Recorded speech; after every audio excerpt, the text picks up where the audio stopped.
สบายดีท่านผู้ชมมาเบิ่งวิถีชีวิตของชาวบ้านอยู่เมืองนองเนาะตอนนี้เพิ่นกำลังเห็ดปลาค้างขะยองอยู่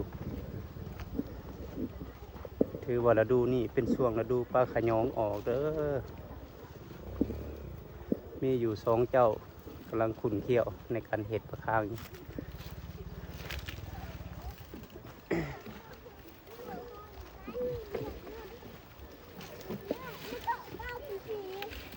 โอ้ทางนี้แม่เฒ่าเพิ่นกำลังอันนั้นเด้อเพิ่นลงน้ำเห็ดปลาค้าง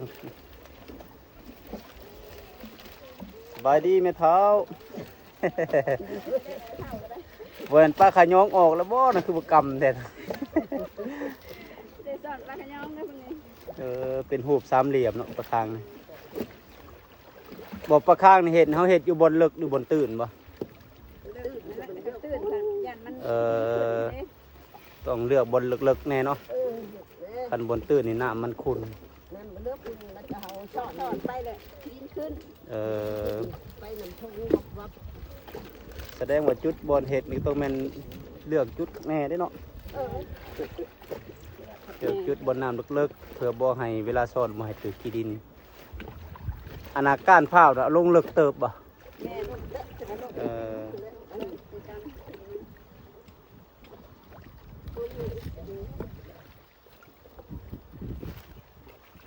โอ้มืออื่นก็ได้เห็นภาพไปเนาะได้เห็นแล้วปลาขะยองเป็นโตในไรนี่ มื้อนี้ถ่ายเอา สอนพร้อมแล้ว ถ่ายเอาบรรยากาศในการเห็ดปลาคางก่อนแต่กี้นี่ลายเด้อท่านี่เนาะจนว่าเรียนกันใส่ลายไปแล้วเป็น10เป็น20บอนแล้วปีนี้มันหากันเริ่มออกว่านนี่เนาะปลาขะยองนี่คนหากันอันนี้หากระ2 เจ้าหากันมาเริ่มเห็ดนี่เจ้าอื่นยังบ่มาอยู่ มาแล้วคุณกับคนไม่ใช่ เจ้าน่ะสิแล้วเบื้องเทิงก็มีบ่โอ้คันขี่เฮือนเลาะเบิ่งลายเนาะ นู้นเดี๋ยวเห็นเหือคน ปีกายนี่ก็ลายอยู่บ่ไม่เท่าปีกายบ่ได้ออกบ่ อ้อปีกาย แน่โชคดีได้อสัปีนี้ปีนี้ปลาขะยองกลับมาออกอีกแล้วเด้อพี่น้องเด้อ ตัวดูถ้ามันตีกันที่นี่คือที่นี่กัน แม่เฒ่าเพิ่นเคยแล้วเพิ่นชำนาญอยู่ดอกเฮ็ดเนาะ อีกลงหัวแม่ อ่า เอาได้ โอ้เอาไม้ไล่มาปักเฮ็ดเป็น3 แจ พอแห้งคือเห็ดอันนี้ก็ได้เช้าดูลมหลับตาง่ายที่น้ำค่ะพวก มาผ่าเป็นงามแล้วก็เอาขนาดการเผาซุปใส่ยัดลงลึกๆเพื่อขังบ่ให้น้ำอันนั้นน้ำบ้าน้ำหรือว่าลมเขาหรือว่าขี้เหงื่อเขาเพราะว่าปลาขะยองนี่มันมักอยู่บ่อนั่นน่ะบ่อน้ำนิ่งเนาะจานเนาะ แม่น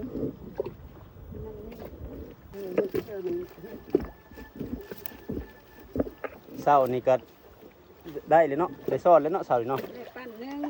เพิ่นซ่อนอยู่ปลาคางตัวหนึงเพิ่นเฮ็ดแล้วและเช้านี่ปลาคางหนึงได้ปั่นหนึงคนถามซื้อแซวๆอยู่ เช้านี่ โอ้ถ่ายลงเฟซบ่คือบักใหญ่ก่อนบักใหญ่นี่วะก่อนก็น่าเขาไปถามซื้ออาหารไอวอนเต็มคนในอาหารของไอวอนเอาลงเด้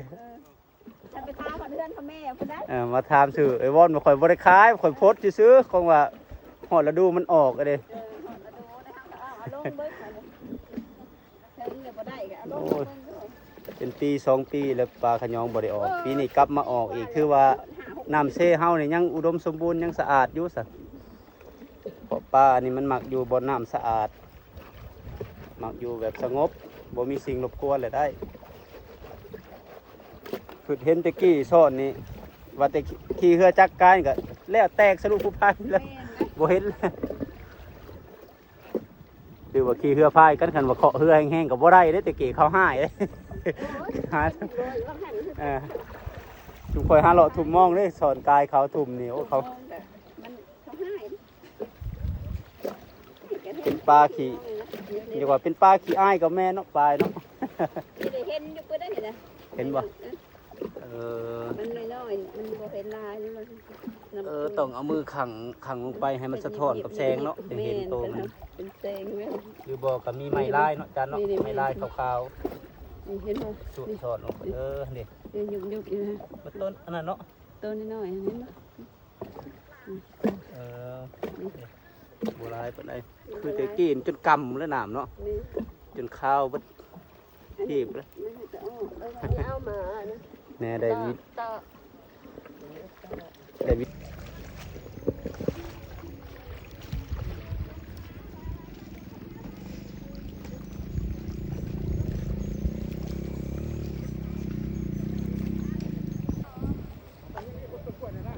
เบือกนี่สำเร็จแล้วเบือกนี่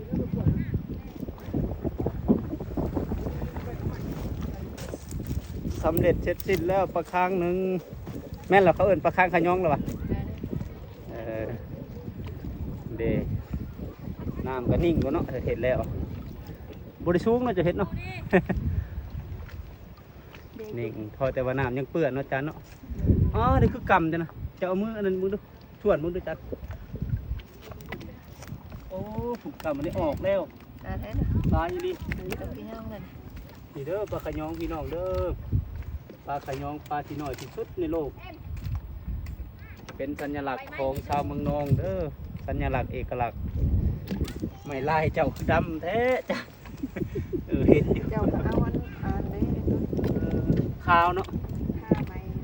โอ้ผมจะเจนกำโซนในเลยเด้อเด้อ เอามึงดูไอ้ตุ้นไปเอามึงทงนะ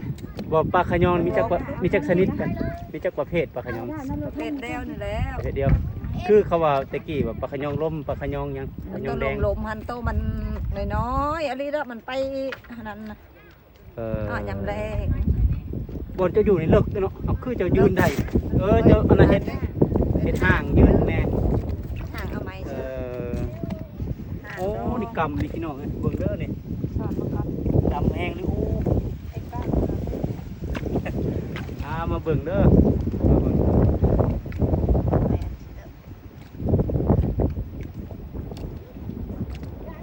โอ้มันอยู่แก่ที่สุด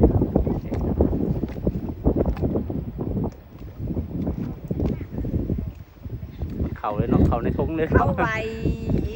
เห็ดอันให้เราเบิ้งจะได้สีดำๆนี่ดำผมเป็นดำขี้เหงื่อดำไปจะพบเลย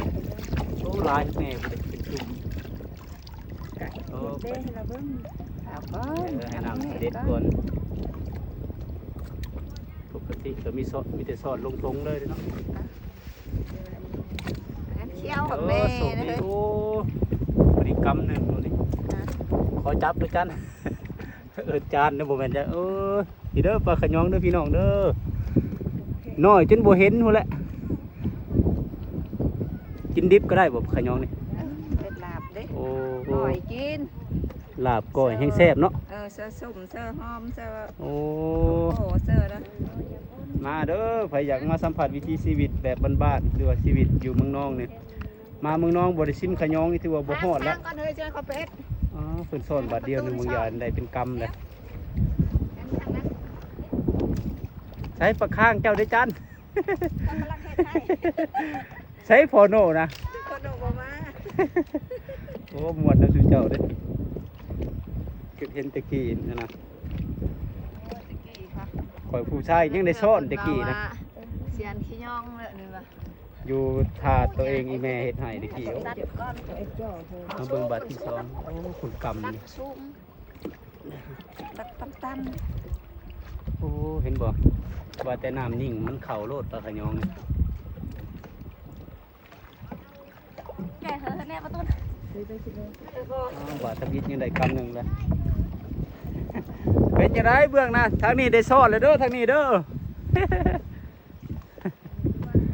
ไอซอยยาได้ไหมซอยนายได้ไหมแล้วไว้นะ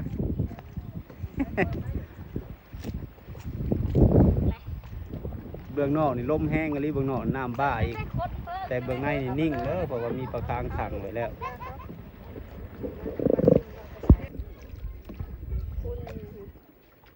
เจ้าบริเฮ็ดห่านบ่ไม่เท่าคือว่าเลิกบนเจ้า เรายังเฮ็ดจัง ยังบ่ทันเฮ็ดห่านใส่เนาะไม่ยังไอ เบิ่งขี้ดินเข่ากันนะ นี่นะ มื้ออื่นอย่ามาเด้อตัวอยู่หุ่นเชฟ บ่ปลาขะยองนี่เฮ็ดเมนูหยังแน่จัน คั่ว ขัวเฮ็ดลาบก็ได้เนาะ ฮ็ก้อยก็ได้ เออ แกงใส่ผักใส่หญ้าก็ได้ แต่ว่ามีลูกรักมันขัวเนาะมาเฮ็ดแต่ว่าผู้อันน่ะคนท้องถิ่นนี่เพิ่นนิยมเฮ็ดลาบหรือว่าก้อยปลาขะยอง เป็นที่นกเชิญ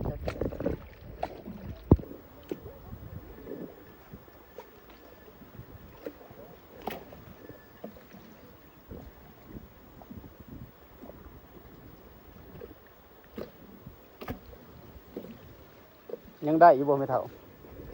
ไม่ได้น่าก็รู้ดู คือว่าเนาะอันนั้นว่าแต่